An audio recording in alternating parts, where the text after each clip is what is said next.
il 60% delle imprese è aperto, il governatore Zaia, non bisogna essere ipocriti, prendiamo atto che il lockdown qui non c'è più, ora è da capire come fare riaprire quelli rimasti chiusi. Ipotesi quarantena fino al 2 maggio, in attesa del nuovo decreto del governo, gli industriali veneti premono per la riapertura delle attività. I dati, dicono, sono drammatici. Mascherine e tamponi, individuazione degli asintomatici, il virologo Crisanti, la fase 2 deve mappare la popolazione, il modello VO può essere esteso gradualmente a tutta Italia. Protesta questa mattina davanti all'ospedale di Schiavonia, ma i sindaci vengono multati per assembramento dai vigili di Monselice, è polemica. Turismo, un comparto in ginocchio, le richieste degli operatori e le novità sul fronte dei cosiddetti alberghi Covid, la regione chiede un servizio completo con pasti, biancheria e sanificazione. Di Mocco in lutto, è morto oggi Paolo Sartori, anima della tifoseria delle Pantere, era risultato positivo al coronavirus alcune settimane fa. Ambulanti a Vicenza al lavoro tra i banchi perimetrati e via d'accesso e d'uscita, poca la gente in giro in questo giovedì santo, gli affari vanno così, dicono, ma è sempre meglio che stare a casa. Ben ritrovati con l'edizione del Veneto dei nostri telegiornali. In primo piano il consueto bollettino dell'azienda Zero con l'aggiornamento sull'andamento dell'epidemia di coronavirus nella nostra regione e i dati sono comunque preoccupanti nonostante si stia registrando un trend di lento miglioramento. I nuovi casi nella nostra regione sono comunque tanti, frutto anche delle campagne di tampone che stanno per essere effettuate in queste ore, ma che comunque indicano un totale di casi positivi in più rispetto a questa mattina di 153. Siamo quindi ad un totale di 13.086 persone con tampone positivo. I negativizzati, quindi le persone guarite nella nostra regione sono 1.805, mentre il numero dei soggetti in isolamento domiciliare cala rispetto alle ultime ore, rispetto a ieri sera, e arriva a 18.553. Quello che è veramente preoccupante invece è il dato relativo ai decessi. Lo leggiamo insieme perché nella giornata di oggi, quindi da questa mattina alle 8 a oggi pomeriggio alle 17, data del rilevamento, hanno perso la vita nella nostra regione purtroppo a causa del coronavirus altre 24 persone. Diminuiscono i ricoveri, 9 in meno in area non critica, siamo quindi a 1.521 persone ricoverate e diminuiscono di 16 unità anche i ricoveri in terapia intensiva, siamo a 258, rimane comunque davvero drammatico questo dato dei decessi nelle strutture ospedaliere della nostra regione, che sale appunto di 24 unità, che diventano 28 se poi andiamo ad aggiungere le altre 4 persone che sono morte nelle strutture territoriali trasferiti da ospedali per acuti, quindi ne abbiamo altri 4 in provincia di Treviso, a Vedelago e a Ormelle. Una situazione quindi sicuramente in ogni caso preoccupante, che ci indica come non sia ancora il momento di mollare con le misure di restrizione, per cui continua a essere sempre valido da parte delle autorità l'appello a rimanere a casa, soprattutto in vista del prossimo lungo ponte pasquale. E in effetti le indiscrezioni che arrivano da Roma in queste ultime ore parlano di un probabile prolungamento del decreto della Presidenza del Consiglio dei Ministri, con le limitazioni tutt'oggi in vigore, forse con qualche lieve allentamento, possono durare per altre 2 settimane, forse 3, fino al prossimo 2 di maggio. E di piano di ripartenza ha parlato oggi anche il Presidente della Regione Zaia, che però ha anche sottolineato come il lockdown di fatto in Veneto non esista. Per ripartire, dice Zaia, servono le mascherine, in arrivo un riconoscimento economico anche per gli operatori che ormai da mesi operano in trincea. Sentiamo. Non bisogna essere ipocriti, prendiamo atto che il lockdown non c'è più. Scrivetela sta roba. Io non sono incazzato con le imprese, vi dico semplicemente com'è, perché è inutile che ragioniamo di lockdown a livello nazionale e l'uscita dal lockdown, ma non c'è più lockdown, ragioniamo del fatto che comunque se è un tema sanitario non c'è più lockdown e quindi siccome non c'è più dobbiamo ragionare in un'altra maniera. Capire come aprire quelli che sono rimasti chiusi. Per il governatore Zaia bisogna riconsiderare il punto di partenza. Complici le autodichiarazioni in prefettura, molte imprese nell'ultima settimana hanno riaperto i battenti. Un dato di fatto, dice Zaia, evidenziato anche dall'aumento del traffico. Il problema semmai è garantire un piano di riapertura per le attività soprattutto commerciali rimaste chiuse, piano che non può prescindere dalla liberalizzazione del mercato delle mascherine. C'è un'ordinanza che prevede la confisca di tutti i dispositivi che non sono indirizzati alla sanità. Secondo voi un imprenditore compra un container di mascherine per vedersele confiscate? No? Io ho visto il nostro piano per la ripartenza. Si basa sui dispositivi, ma se non hai dispositivi che piano è? Se diciamo ai cittadini che devono avere la mascherina per uscire di casa e poi le mascherine non puoi comprarle al supermercato. Intanto arriva anche un chiarimento sui mercati alimentari all'aperto, tra i temi più discussi. Se qualche sindaco vi dice che io ho chiuso i mercati, dite che è una bugia, e noi non abbiamo chiuso nessun mercato. Se poi c'è qualche amministratore che ha difficoltà a gestire diciamo delle norme minimali, allora è un altro discorso, ma non si dica che i mercati sono stati chiusi. Ma ci sono anche le buone notizie, come l'ospedale da campo arrivato dal Qatar, per cui si sta cercando la location più idonea, nella speranza di non doverlo mai utilizzare. Sono già arrivati 22 ingegneri, che abbiamo già qui, sempre dal Qatar.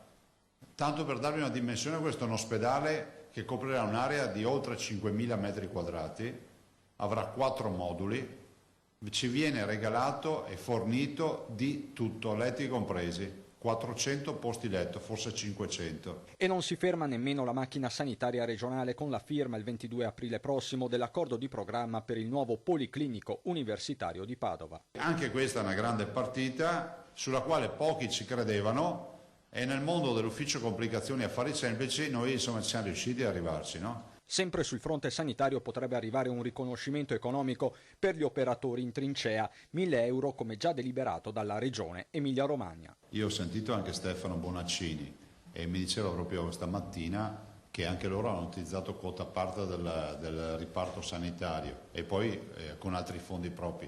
Noi assolutamente sì, però prima vogliamo fare un confronto con le parti sociali perché penso che sia logico. Ecco, in attesa del nuovo decreto del governo che dovrà decidere sulle misure da adottare dopo Pasqua, gli industriali veneti premono per la riapertura delle attività, mentre l'esecutivo sembra frenare. Drammatici i dati che arrivano da Veneto Lavoro. Le abbiamo chiesto a Chiare Lettere ieri di aprire subito in sicurezza le nostre fabbriche. E la seconda cosa che gli chiederei, che è molto importante, di lavorare anche in questo momento e soprattutto di usare questo momento per abbattere alcune barriere burocratiche del nostro Paese. Queste le due richieste di Confindustria Veneto al governo nelle ore in cui si sta decidendo la strategia da adottare dopo la Pasqua. I decreti governativi del resto sono in scadenza il 13 aprile e le categorie guardano a questa data con speranza. A rischio, confermano, ci sono gli stipendi ma anche i rapporti con i fornitori stranieri, fondamentali per i distretti veneti che vivono di export. Oggi le catene di fornitura sono molto strette, non ci sono più i clienti che hanno un mese di magazzino. Oggi le grandi imprese hanno 1 o 2 settimane di magazzino, quindi 1 o 2 settimane dobbiamo risolvere il problema. E agli industriali risponde il ministro per gli affari regionali Francesco Boccia. Il governo ha le idee chiare e dice: dobbiamo mettere in sicurezza la salute degli italiani. La frenata di Boccia, ma per l'assessore regionale al lavoro Donazzana la scelta non deve essere tra salute ed economia. Possiamo permettere ovviamente di andare a fare la spesa A maggior ragione io credo che si debba provare a ragionare in termini di sicurezza, questa deve restare sempre la priorità e non è un scontro dicotomico tra sicurezza e lavoro, ma possono stare insieme. Noi dobbiamo lavorare per questo, per essere pronti subito. I numeri veneti continuano a parlare di un crollo verticale di posti di lavoro persi dall'inizio dell'emergenza, meno 35.000. Per Donazzan serve un approccio diversificato. E siccome abbiamo voluto investire, giustamente abbiamo investito in termini di misure straordinarie e di economie straordinarie sulla sanità, dovremmo farlo anche per l'economia. Non esiste vita dell'uomo se non c'è anche vita economica e lavorativa, perché sennò genera depressione e povertà, come ha detto il patriarca in una delle messe che avete trasmesso proprio voi.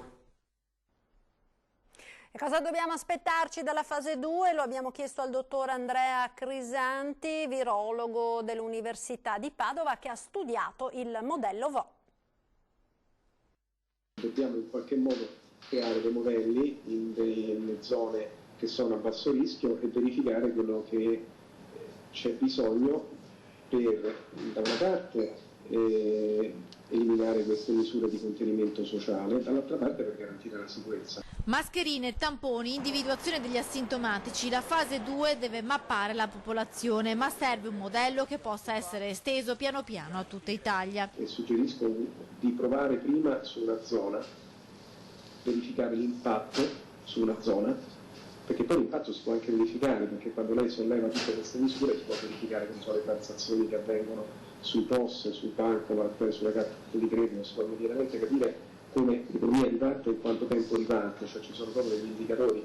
Ecco, io sono sempre convinto che noi abbiamo bisogno di una metrica per stabilire quando eliminare queste misure e come valutarle. La metrica significa che dobbiamo misurare qualche cosa. Il caso di Vo, studiato da Crisanti, ha completamente studiato per ben 2 volte l'intera popolazione del piccolo comune dei Colli Euganei ed è stato importantissimo perché ha evitato il propagarsi del virus. Siamo andati in una seconda volta e questo è un aspetto molto importante perché c'erano un bassissimo contagio, ma che comunque c'era, ne abbiamo potuti eliminare dei residui e a questo punto l'abbiamo completamente bonificata, quindi Vo rappresenta, a mio avviso, il modello che ci permetterà successivamente di eliminare dei cluster nel momento in cui questi si ripresenteranno. Se si ripresenteranno dei cluster, la ricetta per eliminarli è quella del modello VO, ovvero fare uno screening attorno ai contatti della persona con sintomi per evitare di isolare gli asintomatici che sono un pericoloso veicolo del virus. Sicuramente ha un'importante funzione nell'individuare a posteriori le zone dove il virus si è diffuso di più e queste sono zone molto interessanti perché sono zone dove probabilmente ci sono ancora casi residui infetti, quindi sono zone che poi devono essere in modo campionate invece che tampone, cioè ecco, diciamo, l'analisi sierologica ci può dare la visibilità di dove andare a fare delle indagini microbiologiche mirate invece di andare a caso. Pertanto anche le riaperture, le eliminazioni delle misure di distanziamento dovranno essere graduali. Non c'è economia sana in una società che non sia altrettanto sana.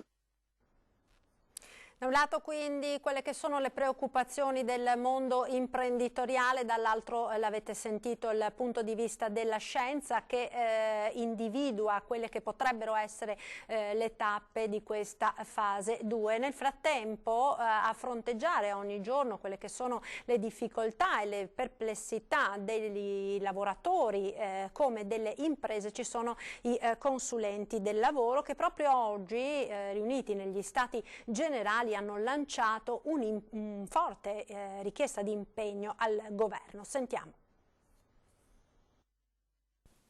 Nuova emergenza, vecchie regole e soprattutto una mole di burocrazia che ha pesanti ripercussioni sul mondo produttivo ed economico. Dagli Stati Generali dei Consulenti del Lavoro una mozione al governo per stigmatizzare i provvedimenti per imprese e lavoratori approvati in seguito all'emergenza coronavirus. I dati della crisi diffusi ieri da Regione Veneto e Veneto Lavoro parlano di quasi 17.000 domande di cassa integrazione in deroga per un totale di circa 48.000 lavoratori interessati. Negativo il saldo fra assunzioni e cessazioni, meno 20.400 unità rispetto rispetto ai più 19.500 dello stesso periodo dello scorso anno. La diminuzione delle assunzioni a tempo indeterminato è risultata maggiore nei settori considerati non essenziali dai decreti governativi. Per i contratti a termine invece crollo in tutti i settori, una situazione che si protrarrà anche nei prossimi mesi con turismo e commercio che continueranno a pagare l'epidemia dopo aver già perso 20.000 posti di lavoro.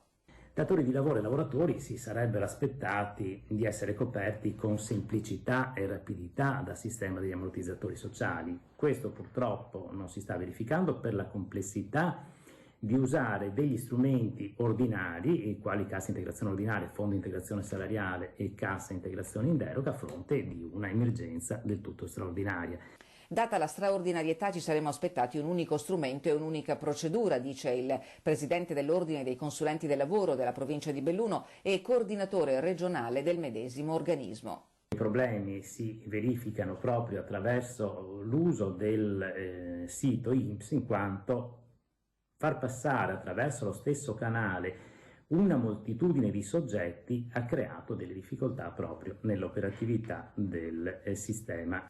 Da qui la richiesta al governo di istituire una task force governativa che veda al tavolo anche i consulenti del lavoro per redigere un piano strategico per contenere ora gli effetti negativi e per ripartire poi con efficacia una volta finita l'emergenza. Non vogliamo lamentarci né difendere un presunto status quo, chiosa Megali. Chiediamo meno burocrazia e tempi più rapidi per poter dare in velocità risposte alle aziende che in questo caso sono sinonimo di risorse e di prospettive.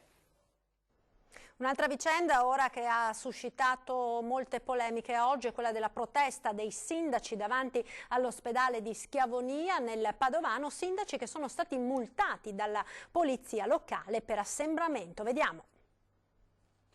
Io giustifico, verrà un modulo, giustifico la mia presenza qua, per favore, e dopo deciderà il darci una multa. Sindaci della Bassa Padovana multati dai vigili di Monselice mentre protestano davanti all'ospedale di Schiavonia per chiedere la riapertura di una parte della struttura per i cittadini. L'ospedale Madre Teresa di Calcutta, per disposizione della regione, è il Covid Hospital per il Padovano e di fatto ha sospeso le altre prestazioni. Una ventina i sindaci della Bassa che dopo numerose richieste di risposte hanno deciso di riunirsi all'esterno dell'ospedale.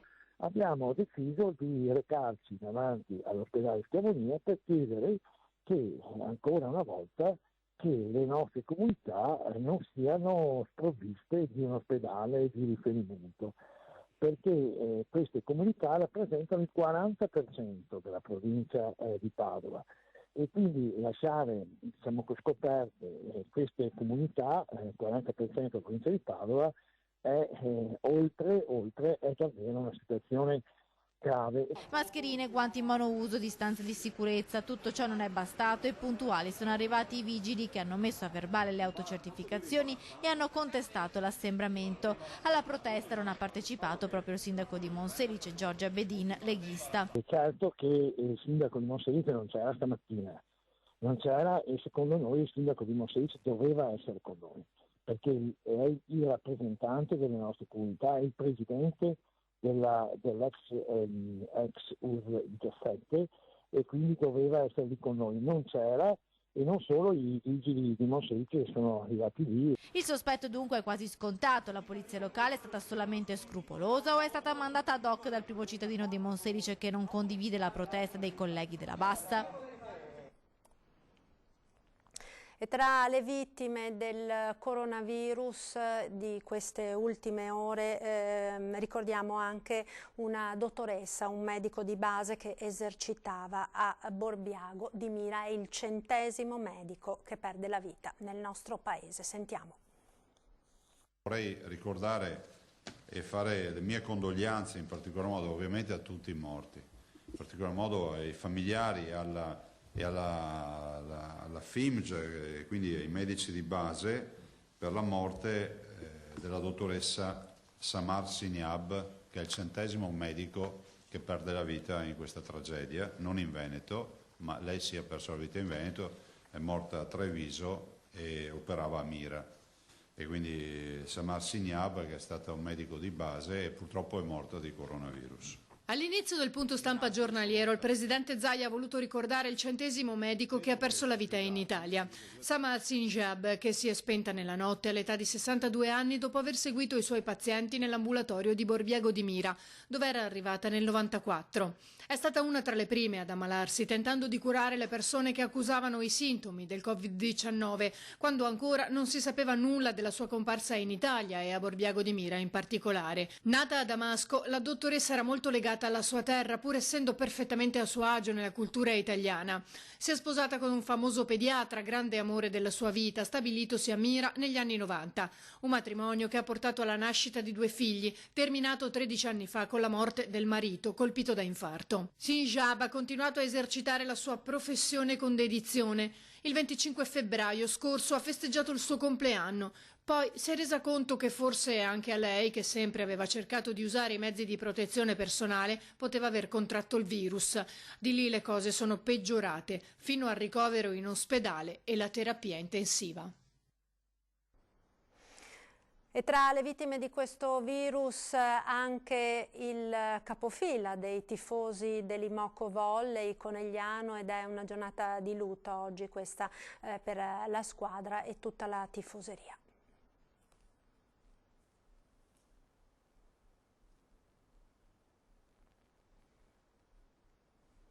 Ecco, se la regia può mandare in onda dovrebbe esserci il servizio, ecco.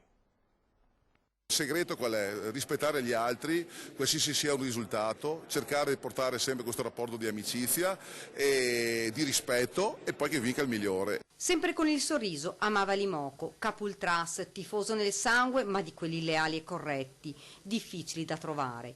Non ce l'ha fatta Paolo Sartori, conosciuto da tutti come Paolone, 58 anni. Era risultato positivo al Covid-19 le scorse settimane. Poi, negli ultimi giorni, le sue condizioni sono peggiorate. Oggi il suo cuore ha smesso di battere. Oggi perdiamo uno di famiglia, un caro amico, un parente stretto, un pilastro dell'Imoco Volley. Così scrive in un post su Facebook la società. Coach Santarelli ha la voce rotta dall'emozione, parlando di Paolone. Per noi è un giorno davvero difficile, per tutti noi tifosi di Conegliano, società, club. Perdiamo oggi una persona straordinaria, una che faceva parte, come abbiamo detto tutti quanti, della famiglia. Sembra una frase scontata, ma è vero, è reale, è così. Lui c'è sempre stato. Io non ce l'ho avuto personalmente accanto solo nei momenti più belli delle nostre vittorie o delle sconfitte, ma ce l'ho avuto a fianco anche nei momenti belli e tristi della mia vita. Ha partecipato al mio matrimonio, ha partecipato al funerale di mio papà, lui c'è sempre stato. Io mi fidavo molto di lui, era una di quelle persone molto difficili da trovare. Sartori non ha mai perso una partita delle sue amate Pantere, infaticabile organizzatore del tifo e delle trasferte dall'Italia alla Cina, un entusiasmo travolgente e contagioso, quello da sempre dimostrato dal supporter trevigiano, lascia un vuoto immenso che sarà difficile da colmare. Purtroppo oggi è un momento davvero difficile per tutti noi, io lo abbraccio forte forte, abbraccio tutta la sua famiglia, sono sicuro che continuerà a seguirci e che sarà un motivo in più per noi quest'altro anno per fare bene.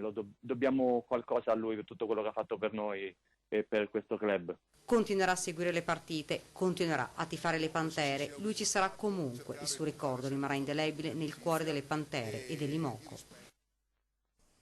Ci fermiamo ora per la pubblicità, linea alla regia, a tra poco.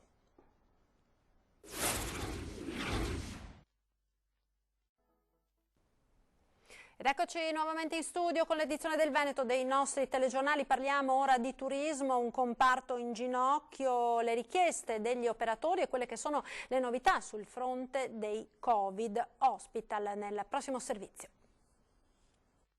Alla vigilia della prima Pasqua senza turisti, l'appello degli operatori di un settore ormai in ginocchio arriva attraverso gli assessori regionali al turismo di tutto il paese. Dopo un incontro con il sottosegretario Bonaccorsi, l'attesa degli operatori per il prossimo decreto è massima. Ci è stato assicurato che la prossima settimana avremo un incontro con il Ministro, quindi avremo un incontro con il Ministro al quale chiederemo tutte quelle misure che gli sono già pervenute sul tavolo, in primis l'aiuto alle imprese, togliere l'IMU per esempio nel 2020, tutto il tema degli oneri previdenziali dei dipendenti, la cassa integrazione, perché queste sono le situazioni. E poi il sottosegretario ci ha detto che ci sono 2 misure che stanno prendendo in considerazione. Uno è il cosiddetto bonus fiscale per le famiglie che potranno avere la possibilità, speriamo tante, di andare in vacanza quest'estate, e l'altro tema riguarda la promozione che verrà fatta nel mercato domestico per, diciamo, la stagionalità estiva. Altra questione affrontata con gli albergatori è quella dell'utilizzo delle strutture per ospitare i pazienti positivi al coronavirus che non necessitano di ricovero ospedaliero ma di isolamento per il periodo di quarantena. Ora in Veneto agli albergatori che mettono il proprio hotel a disposizione si chiede, a fronte di un pagamento aggiuntivo, un servizio in più. Invece di avere l'involucro vuoto, diciamo, senza servizi, mi è stato chiesto dalla Protezione Civile e dalla Sanità di avere invece il servizio completo. Cosa significa? Significa che l'albergatore deve fornire tutti quei servizi legati alla camera, quindi al cambio lenzuola, alla sanificazione delle stanze e anche ai pasti. Però è stata resa necessaria questa modifica perché mi dicevano che altrimenti avere personale sanitario, che ora è tutto, diciamo, impegnato nel Covid-19 e non solo, anche a tutte le altre funzioni che gli ospedali ordinari stanno svolgendo, prendere del personale per portarlo diciamo, a fare del servizio all'interno degli hotel, diciamo che poteva essere un problema. Quindi si preferisce pagare di più ma avere il servizio completo da parte dell'albergatore.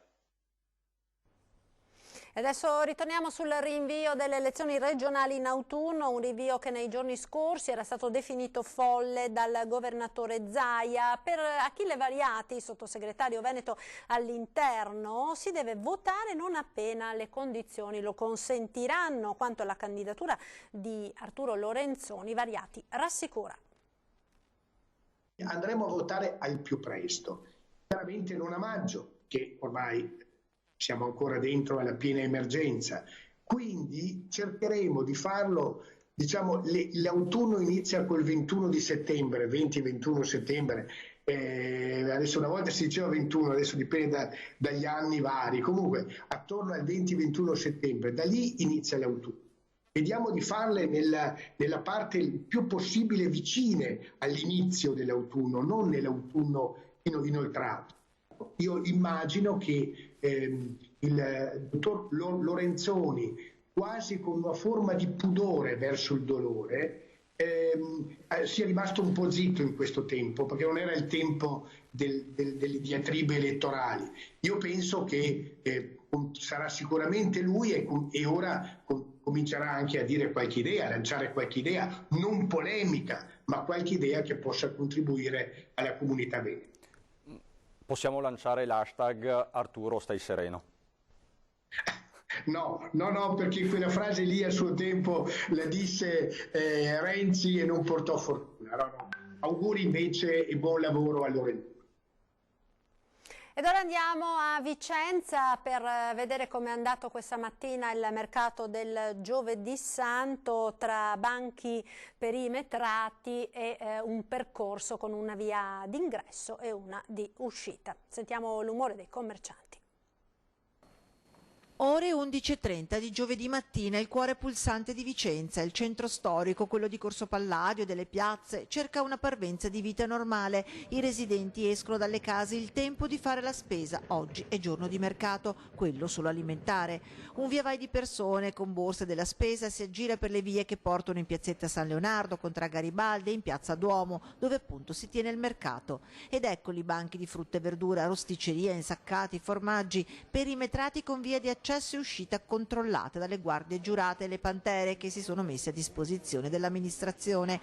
All'ingresso, per chi ne è sprovvisto, ci sono mascherine e guanti. La gente diligentemente attende il suo turno e mantiene le distanze. Gli affari invece vanno così così.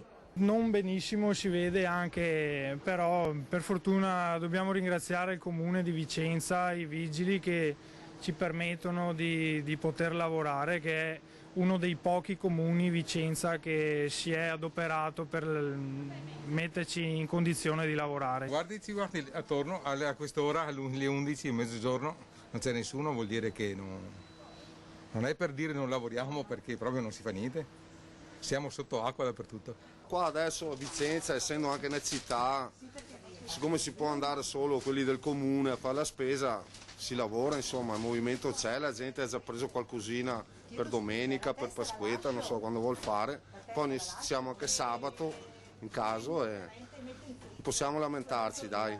Diciamo che stare a casa sarebbe molto peggio, vai. Ed era questo l'ultimo servizio per l'edizione del Veneto dei nostri telegiornali. Ci salutiamo come sempre dando uno sguardo alle previsioni del tempo. Grazie per essere stati con noi, arrivederci.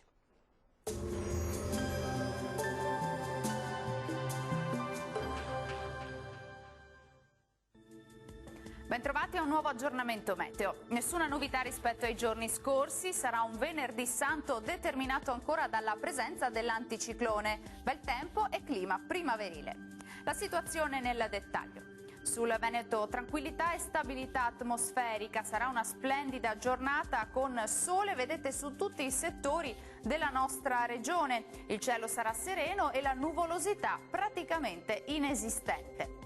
Vediamo anche le temperature minime comprese tra 6 e 8 gradi, massime invece tra 21 e 24 gradi, punte di 25.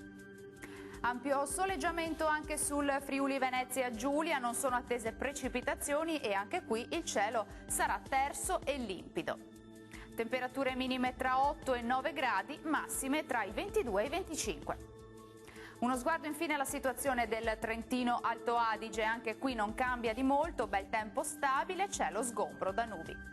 Temperature minime sugli 8 gradi, massime invece fino a 25. Dal meteo per ora è tutto, vi auguro un buon proseguimento con Antenna 3. Arrivederci.